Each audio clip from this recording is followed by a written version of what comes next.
आले संकट किती धीर नाही सोडीला, आले संकट किती धीर नाही सोडीला.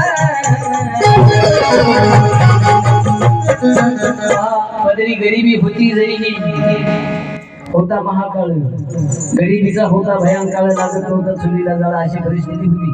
एवढ्या गरिबीवर रमाईने मात केली. बाबासाहेबांना शिक्षणामध्ये संसारामध्ये साथ दिली. एवढा अंतःकरण विशाल होतं त्या माऊलीचं. 2 पैशाच्या इंजेक्शनासाठी गंगाधर नावाचं लेकरू मेलं.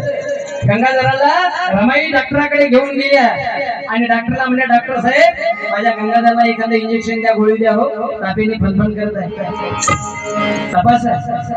त्या डॉक्टरांनी गंगाधराला तपासलं नाही, इंजेक्शन दिलं नाही, गोळी नाही, साफ नाकार केला आणि उत्तर दिलं रमाबाईला, म्हणजे रमाबाई तुमच्या गंगाधराला इंजेक्शन तर काय पण गोळी सुद्धा देऊ शकत नाही, कारण तुम्ही माझी पाठीमागची उधारी दिली नाही.